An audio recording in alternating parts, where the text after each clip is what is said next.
하나님 아버지, 오늘도 아버지 하나님의 인자심 속에서 이렇게 모여 예배를 드립니다. 하늘에서 보시고 이 마지막 세대를 우리가 잘 살아나갈 수 있는 지혜를 주시고 어떻게 하면 아버지를 기쁘시게 들을 수 있을까?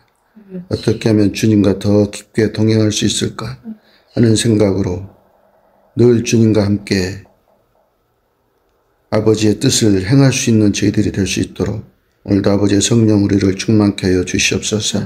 예배를 드리는 곳곳마다 주님 찾아가 주시어서 주의 귀한 백성들을 주님께서 축복하시고 더욱 장성을 그리스도의 분량으로 자라날 수 있도록 아버지 하나님 은혜를 베풀어 주시기를 간절히 바라옵곤합니다.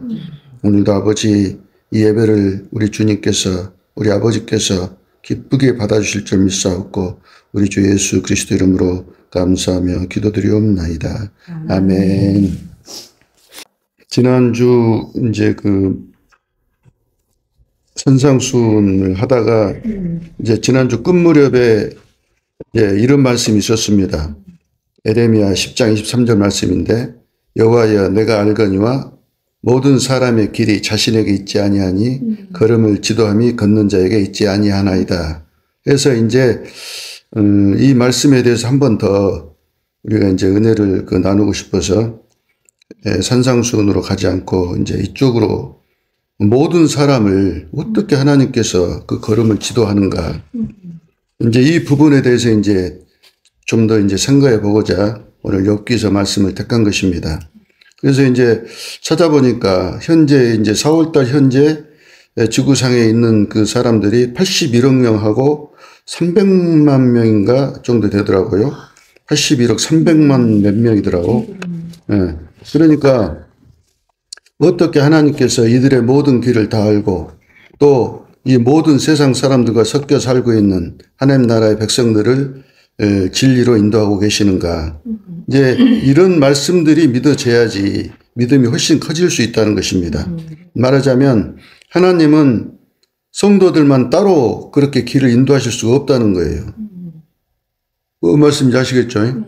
성도들만 따로 길을 인도하실 수가 없습니다. 세상 속에서 모든 사람들의 길을 모르신다면 성도들의 길을 인도하실 수가 없는 것이죠. 그러니까 하나님의 전지전능하심에 대해서 우리가 깊이 알아야 된다 이겁니다. 믿음은 하나님을 아는 것입니다. 알지 못하면 어떻게 내 삶을 하나님께 맡길 수가 있습니까? 아니 내일 염려할 것이요. 오늘은 먼저 나라 의를 구하라. 그럼 내일에 대해서 걱정이 되는데 어떻게 맡기냐 이 말이에요. 그러니까 미래의 주인이 하나님이신 것을 모른다면 절대 내일을 걱정할 수밖에 없습니다. 그래서 이제 우리가 이제 하나님께서 이제 이렇게 성경을 만드신 이유는 하나님께서 당신의 자녀들을 교육시키려고 성경을 만드신 것입니다. 성경 속에 나오는 모세나 다윗이나 아브라함이나 엘리야, 여호수아가 절대 영웅이 아닙니다. 성경은 사람을 영웅화시키려고 만든 것이 아니라 성경은 하나님이 어떤 분이신지, 어떻게 세상을 운영하고 계시는지, 어떻게 성도를 만들어 가시는지, 하나님께서 성도에게 주신 은혜가 얼마나 큰지, 그 영광이 얼마나 대단한지, 왜 하나님은 사랑이신지, 무엇이 전지전능하시다는 의미인지 이런 것들을 깨달아 하나님을 찬양하게 하시려고 이 교과서인 텍스트, 이 성경을 만드신 것입니다. 그래서 이제 이런 하나님의 사랑과 은혜를 깨달으면 우리가 이 땅에서도 예수님처럼 십자가를 지고 선으로 악을 이길 수 있는 그러한 온전한 자녀가 되어질 수 있다는 것입니다. 그것을 성경이 말하고 있는 거예요. 그래서 이제 신약 시대의 사도 바울이 이제 고린도서에 이런 고백을 합니다. 고린도전서 15장 9절. 나는 사도 중에 가장 작은 자라. 나는 하나님의 교회를 박해하였으므로 사도라 칭함 받기를 감당하지 못할 자니라. 그러나 내가 나 된 것은 하나님의 은혜로 된 것이니 내게 주신 그 은혜가 헛되지 아니하여 내가 모든 사도보다 더 많이 수고하였으나 내가 한 것이 아니요 오직 나와 함께 하신 하나님의 은혜로라. 그러니까 사도 바울은 사도 바울이 되기 이전에 그가 사울이었을 때 기독교인들을 핍박했지 않습니까? 고문하고 또 스데반을 돌로 쳐 죽일 때도 그 현장에서 동참했었고 또 다메섹으로 기독교인들을 핍박으로 잡으려고 올라가는 그 길에서 이제 예수님을 만나게 되는데 그 갑자기 이제 그 빛이 비치잖아요. 다메섹 도상에서. 눈이 떠졌으나 아무것도 보이지 않았습니다. 그래서 이제 그 다메섹에 가서 이제 그 아나니아라는 그 제자를 그 만나게 되는데 이제 아나니아는 제자에게도 이제 그 기도할 때 하나님께서 환상 중에 야, 바울을 찾아서 그 바울에게 안수해서 눈이 떠지라 해라 하니까 아나니아가 이제 그 사도행전 9장 13절에 보면 이렇게 대답합니다. 주여, 이 사람에 대해서 내가 여러 사람에게 들었사온즉 그가 예루살렘에서 주의 성도들에게 적지 않은 해를 끼쳤다고 합디다. 여기서도 주의 이름을 부르는 모든 사람을 결박할 권한을 대제사장들에게서 받아갖고 오고 온 사람입니다. 하고 이제 이렇게 반론을 폈다 이 말이에요. 그러니까 예수님 뭐라고 대답하시는 거니? 주께서 이르시되 가라. 이 사람은 이제 바울입니다. 내 이름을 이방인과 임금들과 이스라엘 자손들에게 전하기 위하여 택한 나의 그릇이라. 그가 내 이름을 위하여 얼마나 고난을 받아야 할 것을 내가 그에게 보이리라. 그러니까 무슨 말인 거니? 이제 하나님은 이제 사도 바울을 만드시기 위해서 예수님이 부르시기 전에 그가 유대교에 충성하여서 온갖 불의한 일을 다 행하는데도 가만히 놔두셨다 이 말입니다. 실컷 하나님의 반대 방향으로 달리게끔 놔두시고 나서 때가 되니까 바울을 이렇게 부르신 거예요. 그리고 그가 하나님 나라를 위하여 앞으로 어떤 사도들보다 더 많은 고난을 받는 그릇으로 그를 택하셨던 것입니다. 무슨 말인 거니? 왜 이 말을 하는 거니? 이 사도 바울이 말하자면 사울이었는데 그리스도를 예수님을 믿는 이 크리스찬들을 핍박하는 그 사울이었는데 사실은 택함 받은 사람이다 이 말이에요. 이것을 말하려고 지금 이 말을 한 것입니다. 사도 바울이 얼마나 고난을 많이 받았냐. 고린도서 1장 8절 형제들아 우리가 아시아에서 당한 환난을 너희가 모르기를 원치 아니하노니 힘에 겹도록 심한 고난을 당하여 살 소망까지 끊어주고 우리는 우리 자신이 사형 선고를 받은 줄 알았으니 그러니까 죽음 직전까지 갔다 이 말이에요. 아 이제 하나님께서 우리를 이제 여기서 그만 하늘나라로 부르시는구나 여기까지 갔다 이 말이에요. 또 고린도서 11장 23절 내가 수고를 넘치도록 하고 옥에 갇히기도 많이 하고 매도 수없이 맞고 여러 번 죽을 뻔하였으니 유대인들에게 40에 하나 감한 매를 5번 맞았으며 3번 태장으로 맞고 1번 돌로 쳐맞고 첫째는 내가 얻습니다. 3번 파선하고 일주일을 깊은 바다에서 지냈으며 여러 번 여행하면서 강의 위험과 강도의 위험과 동족의 위험과 이방인의 위험과 그 광야의 위험과 바다의 위험과 거짓 형제 중에 위험을 당하고 또 수고하여 애쓰고 여러 번 자지 못하고 줄이며 목마르며 여러 번 굶고 춥고 헐벗었노라. 이렇게 사도 바울이 고난을 많이 당한 고난의 사도로 하나님께서 예수님께서 이미 그 뱃속에서 택하셨다 이 말이에요. 그래서 에베소서 1장 4절에 이렇게 나옵니다. 사도 바울이 직접 고백한 거예요. 창세 전에 그리스도 안에서 우리를 택하사 거룩하게 우리를 흠이 없게 하시려고 그 기쁘신 뜻대로 우리를 예정하사 언제? 창세 전에 예수 그리스도를 말미암아 자기 아들들이 되게 하셨으니 우리는 다 창세 전에 택함을 받은 자녀들이다 이 말입니다. 그러니까 이 사도 바울이 진짜 어떻게 생각하면은 신약 시대 그 세상 사람들이 좋아하는 말로 영웅입니다. 신약 시대 영웅 하면은 사도 바울이에요. 물론 많은 초대교회 때 순교자들도 영웅입니다만 우리가 지금 우리나라의 현대 교회가 현재 기독교가 얼마나 잘못되어 있는 거니? 이 기독교는 세상에서 세상을 아름답게 만들고 세상을 잘되게 하려고 기독교가 있는 것이 아닙니다. 기독교는 예수님을 따라가는 그러한 삶을 사는 것이 기독교예요. 아, 여기서 세상을 아름답게 만들고 불의를 없게 만들고 정의를 행하게 해야 되고 공산주의를 없애야 되고 이런 식의 기독교가 아닙니다. 기독교는 이 세상 나라하고는 전혀 상관이 없는 거예요, 사실은. 우리는 그 출애굽의 의미가 뭡니까? 세상으로부터 그 죽음의 길을 건너버린 거잖아요. 그래서 세상 밖으로 나온 에클레시아, 이끌어낸 따로 거룩한 백성이다 이 말이에요. 그런데 왜 자꾸 세상 속에서 공산주의니 민주주의냐고 싸우냐 이 말이에요. 잘못된 것입니다.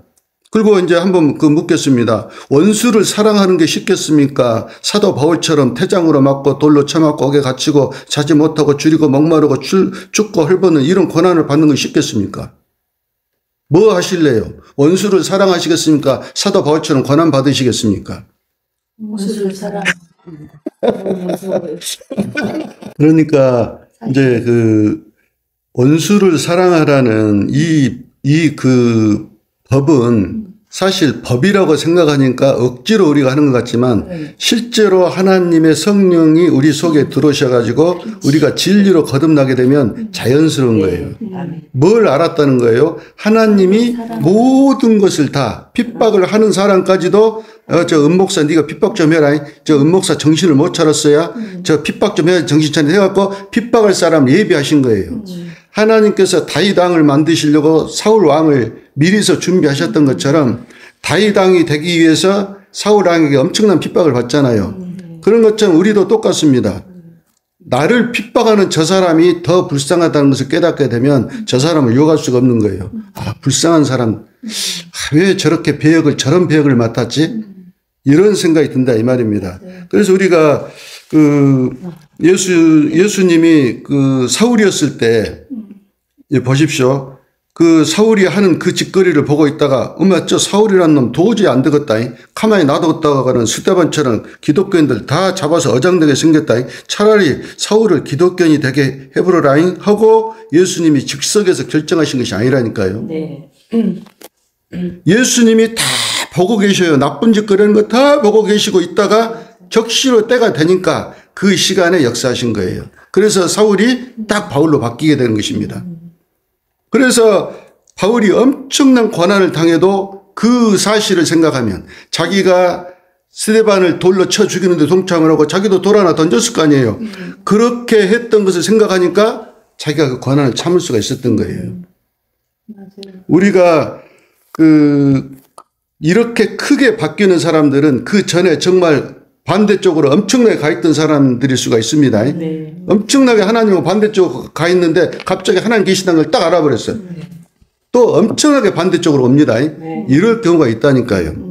그래서 우리가 절대 사람들은 이 전도의 대상이지 인간적으로 우리를 핍박한다고 해서 저 원수를 갖다가 죽여주십시오. 이렇게 할 수가 없다니까요.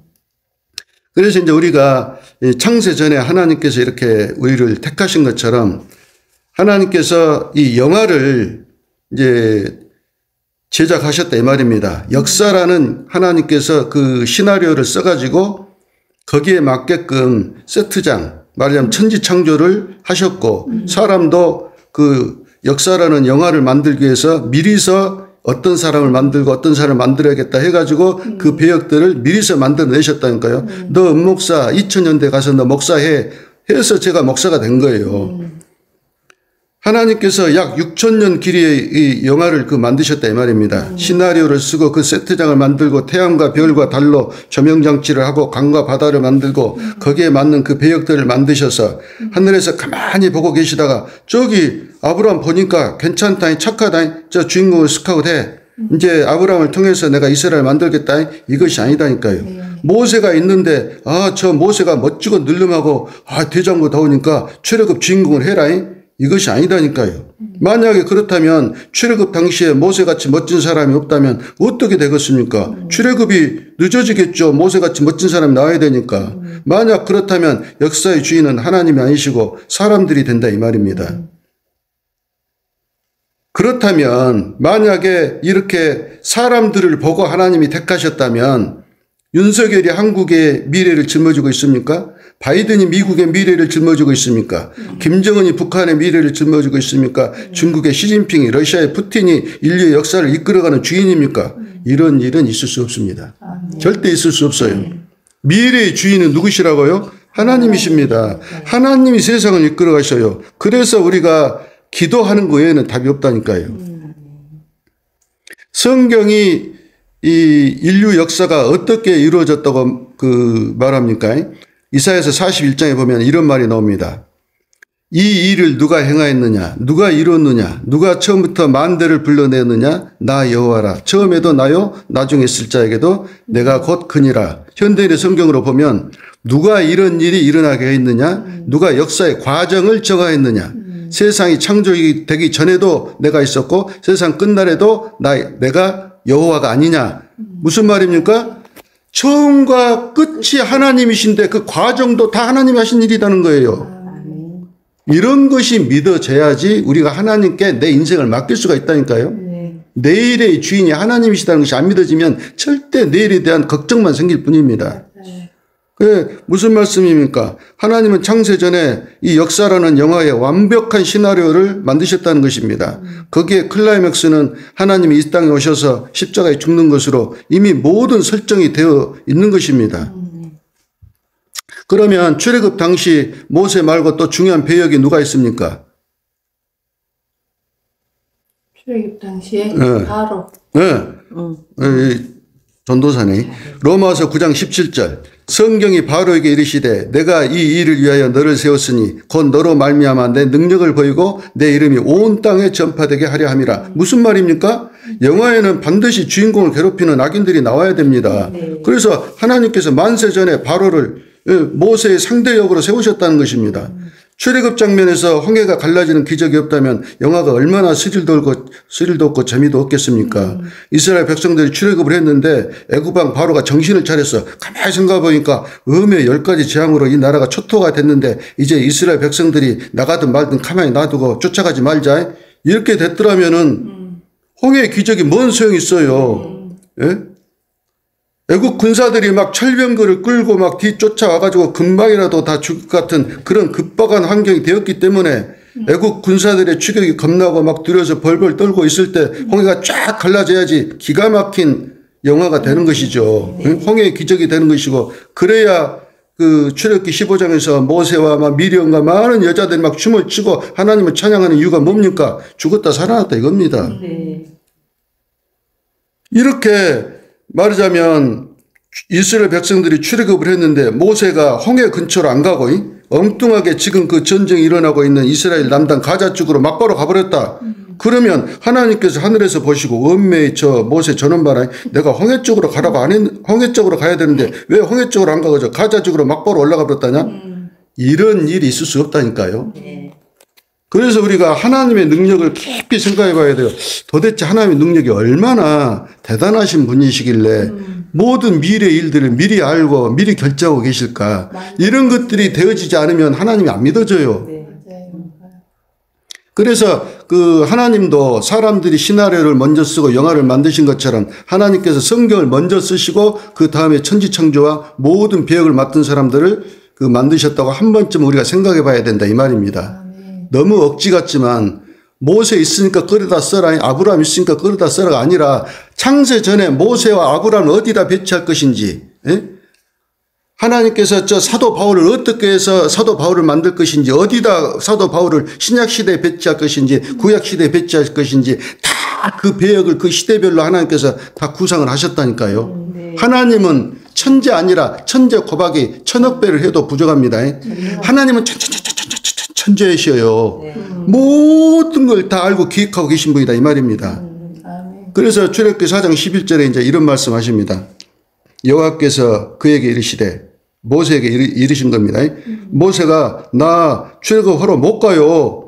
내가 무엇인데 출애굽을 하러 갑니까? 나는 이제 80살 되어갖고 이제 아무것도 할 수 없어요. 이러니까 출애굽기 4장 11절에 하나님께서 그에게 이르시되 누가 사람의 입을 지었느냐? 누가 말 못하는 자냐? 못 듣는 자냐? 눈 밝은 자나 명인이 되게 하였느냐? 나 여호와가 아니냐? 이 말씀 하시는 거예요. 모세가 나 말도 할 줄 모르고 이제는 못 가요. 그러니까 말 잘하는 사람, 못하는 사람, 잘 보는 사람, 못 보는 사람, 귀 잘 듣는 사람, 모든 사람을 다 하나님 지으셨다 이 말이에요. 그러니까 너는 걱정하지 말고 순종해라 이 말입니다. 오늘 그 욥기 34장 19절 그 본문에 나온 것처럼 고관을 외모로 대하지 아니하시며 가난한 자들 앞에서 부자의 낯을 세워주지 아니하시나니 이는 그들이 다 그의 손으로 지으신 바가 됨이라. 말하자면 하나님께서 가난한 자들 앞에서 부자의 낯을 세워주지 않는다 이 말은 부자도 가난한 자도 하나님 만드셨다 이 말이에요. 자기들 노력으로 되는 것 같지만 아니다니까요. 절대 아닙니다. 네, 아멘. 여기에 이제 반론을 펼 사람들이 있겠죠. 내가 얼마나 부자 되려고 노력한 줄 아느냐? 천만의 말씀. 당신이 아무리 노력해도 하나님께서 그게 되게 하시지 않았더라면 절대 될 수 없다 이 말입니다. 그래서 욥기 34장 19절 아까 이 말씀은 모든 사람을 다 하나님께서 지으셨다 이 말씀은 하나님이 그 역사의 그 영화의 시나리오에 나오는 모든 사람들을 그 배역에 따라서 사람을 지으시고 그 걸음을 인도하셨다 그 말입니다. 그래서 잠언서 10장 4절에 여호와께서 온갖 것을 그 쓰임에 적당하게 지으셨나니 악인도 악한 날에 적당하게 하셨느니라. 그러니까 그 시나리오를 써놓고 거기에 그 쓰임에 적당하게 모든 것들을 다 만드시고 악한 자들까지도 뭐 캄보디아 대학살의 주범 폴포트, 소련의 스탈린, 뭐 히틀러, 김정은 이 악한 자들 또한 다 하나님께서 만드셨다니까요. 사자, 호랑이, 코끼리, 뭐 짐승들, 새들, 물고기, 나무 다 하나님께서 그 세트장에 쓰셨어요. 사람들 사람들 배역을 맡기듯이 사자, 호랑이, 코끼리 다 하나님께서 생각 속에서 나오신 거예요. 그냥 무작정 그들이 저절로 생겨난 게 아닙니다. 그래서 이제 보십시오. 하나님께서 성경을 쓰시면서 이제 성경을 쓰면서 알곡 그 가라지를 뭘로 비유할까 하다가 양과 염소를 보고 저기 딱 좋네. 양과 염소를 보니까 딱 알곡과 가라지네. 비슷하게 생겼는데 비슷하지 않아. 그래서 양과 염소로 비유를 해라. 그렇게 했겠습니까? 아니면 창조하실 때 미리 그 양의 성품을 정하시고 염소의 성품을 먼저 정하셔서 나중에 성경의 비유로 말씀하셨겠습니까? 그러죠. 당연히 하나님이 다 창조해 놓고 나서 정신없이 창조를 하셨겠어요? 다 어디에 쓰려고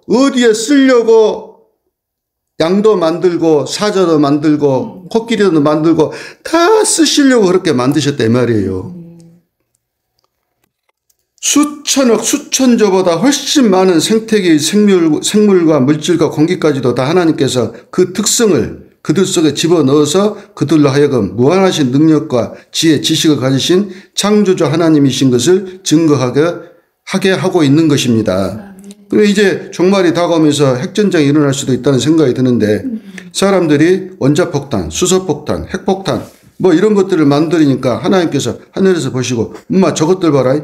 내가 만든 원자핵을 발견해갖고 저것들이 핵폭탄을 만들어 보세요. 아이고 큰일 났네. 이럴 수가 있겠습니까? 원자 안에 양성자와 중성자를 만들어 놓으신 분이 누굽니까? 아니 하나님께서 양성자, 중성자, 원자핵을 만드신 이유가 뭐예요? 사람들이 여기까지 다 발견해서 그 핵폭탄을 만드실 것을 다 아셨다 이 말입니다. 어떻게 하나님이 이런 걸 모르시고 이렇게 만들 수가 있어요? 하나님께서 그 구약의 선지서와 신약의 계시록을 통해서 인류의 미래를 다 쓰게 하신 것은 역사의 시작부터 종말까지 모두 하나님께서 예정하신 역사에 설계되어 있는 것을 증명하고 있는 것입니다. 하나님은 말하자면 하나도 없는 데서 모든 것을 있게 만드신 창조주 하나님이십니다. 하나님께서 만드신 모든 것들이 다 하나님 안에서 나온 것입니다. 없는 데서 있는 것을 만드신 거예요. 이 부분이 신기해야 합니다. 진짜 어느 날 진짜 매일 망망대해를 갔다가 막 옛날에는 배가 속도가 느리니까 12일에서 태풍 불면 한 15일까지도 이렇게 태평양 한번 건너는데 그 정도 시간이 걸렸거든요. 그러면 10일이 넘게 바다만 쳐다보고 있어요. 망망대해를 쳐다보고 있다 이 말입니다. 뭔 얘기 하려다가 넘어가고. 그래서 이제 하나도 없는 데서 모든 것을 있게 만드신 이 창조주 하나님께서 이사야 45장 5절에 이런 말씀 하십니다. 나는 여호와라. 나 외에 다른 이가 없나니 나밖에 신이 없느니라. 나는 빛도 짓고 어둠도 창조하며 나는 평안도 짓고 환난도 창조하나니 나는 여호와라. 이 모든 일을 행하는 자라 하였노라. 보십시오. 세상에 일어나는 모든 일들이 다 하나님 안에서 나오는 것입니다. 하나님이 억지로 그렇게 되게 하셨다는 소리가 아니에요. 하나님은 선하신 분인데 억지로 그렇게 되게 하신 것이 아니에요. 하나님의 모든 섭리 가운데서 당신의 백성들을 만들어 내시려고, 당신의 자녀들을 만들어 내시려고 이런 모든 것들을 다 허락하신 것입니다. 사도 바울이 그 삼층천에 이끌려 올라갔지 않습니까? 사람의 말로 설명할 수 없는 일들을 배우고 말하자면은 깨닫고 나서 로마서 11장 33절에 이런 말씀하십니다. 깊도다 하나님의 지혜와 지식의 풍성하며 그의 판단은 헤아리지 못할 것이며 그의 길은 찾지 못할 것이로다. 누가 주의 마음을 알았느냐? 누가 그의 모사가 되었느냐? 누가 주께 먼저 들여서 갚으심을 받겠느냐? 이는 만물이 주에게서 나오고 주로 만미않고 주에게로 돌아가미라. 그에게 영광이 세세 있을지어다. 아멘. 모든 것이 하나님께서 나왔어요. 하나님께로부터. 진짜 신기한 겁니다. 세상의 모든 것들이 없는 데서 나왔어요. 없는 데서 나왔다니까요. 이것이 생각되어져야 된다 이 말입니다. 아까 그 이야기하다가 내가 말았는데 망망대해를 갔다가 진짜 10일 이상씩 바다만 태평양 바다가 막 보통 5,000m, 6,000m 이러잖아요. 그 어마어마한 그 물이 있는 그 위를 갔다가 이렇게 다니면서 어떤 생각이 드는 거냐. 나는 누굴까? 어디서 생겼을까? 예수 안 믿을 때. 나 어디서 생겼지? 나는 뭐지? 도대체 뭐야 나는? 이런 생각이 많이 들었더라 이 말입니다. 내가 없는 데서 내가 생겨났다는 것이 신기하지 않습니까? 이 부분이 되어져야지 존재에 대한 하나님의 감사가 나오는 거예요. 나는 이 세상에 없을 수 있었다 이 말입니다. 사람들도 없을 수 있었어요. 그러나 하나님이 당신의 자녀들을 만들고 싶으셔서 우리를 만드신 건데 그 자녀가 내가 되었더라 이 말이에요. 하나님의 그 역사의 시나리오 속에 주인공으로 우리가 택함을 받았더라는 겁니다. 이것이 되어져야지 하나님께 깊은 감사가 나오는 겁니다. 나는 세상에 없을 수도 있었다니까요. 신기한 겁니다. 그러므로 이제 하나님께서 택하신 주인공 성도 여러분들은 현재 어떤 어려움이 있어도 험한 바다를 건너고 있고 죽고 싶은 환경에 놓여 있다 하더라도 두려워하지 마십시오. 역사 속에 주어진 우리 배역은 역사라는 영화의 주인공으로 스카웃하신 하나님의 선물입니다. 그러니까 우리 삶 자체가 하나님의 선물이에요. 아무리 힘들고 어려운 고난 속에 있다 할지라도 사도 바울도 죽음 직전까지 갔지 않습니까? 그러나 그 삶 자체가 어마어마한 선물이라는 것을 천국에 가서 보고 알았더라 이 말이에요. 왜? 우리는 하늘의 기업을 상속받을 하늘의 시민권자이자 하나님 아버지의 존귀한 자녀임을 늘 범사에 인식하며 주어진 배역에 어떤 그 배역에 현재 있든지 성실히 연기할 필요가 있습니다. 우리의 삶은 연기입니다. 살아내는 거예요. 주어진 삶을. 그리고 내일은 내일의 주인이신 우리 주님 예수님께 맡겨야 되는 것입니다. 이것이 믿음으로 사는 것입니다. 자, 다음 주에 계속하겠습니다.